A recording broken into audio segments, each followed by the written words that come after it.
చూడండి, ఇప్పుడు నేను భగవద్గీత పెట్టబోతున్నాను. భగవద్గీత పెట్టకముందు ఇలా ఉంది, అలాగే చూస్తూ ఉండండి. వీరందరూ శ్రేష్టమైన యుద్ధ వీరులే.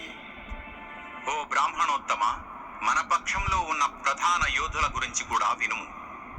వీరు నాయకులుగా అత్యంత యోగ్యమైన వారు. మీ ఎరుకకై ఇప్పుడు వీరి గురించి తెలుపుచున్నాను.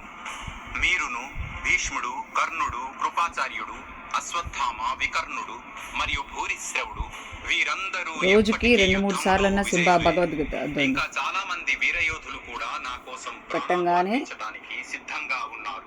వీరందరూ యుద్ధ విద్య ఇలా పడుకొని భగవద్గీత 18 ఎపిసోడ్స్ అయిపోయేదాకా వింటూనే ఉంటుందన్నమాట. సైనిక బలం అపరిమితమైనది మరియు మనం భీష్మ పితామహుడి. చూడండి, ఇప్పుడు నేను భగవద్గీత పెట్టబోతున్నాను. భగవద్గీత పెట్టకముందు ఇలా ఉంది, సుభద్ర కుమారుడు అభిమన్యుడు, అలాగే చూస్తూ ఉండండి. ద్రౌపది పుత్రులు ఉన్నారు. వీరందరూ శ్రేష్టమైన యుద్ధ వీరులే. ఓ బ్రాహ్మణోత్తమ, మన పక్షంలో ఉన్న ప్రధాన యోధుల గురించి కూడా వినుము. వీరు నాయకులుగా అత్యంత యోగ్యమైన వారు. మీ ఎరుకకై ఇప్పుడు వీరి గురించి తెలుపుచున్నాను.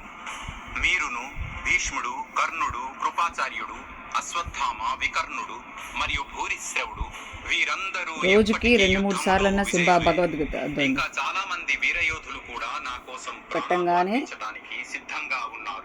వీరందరూ యుద్ధ విద్య ఇలా పడుకొని భగవద్గీత 18 ఎపిసోడ్స్ అయిపోయేదాకా వింటూనే ఉంటుందన్నమాట. సైనిక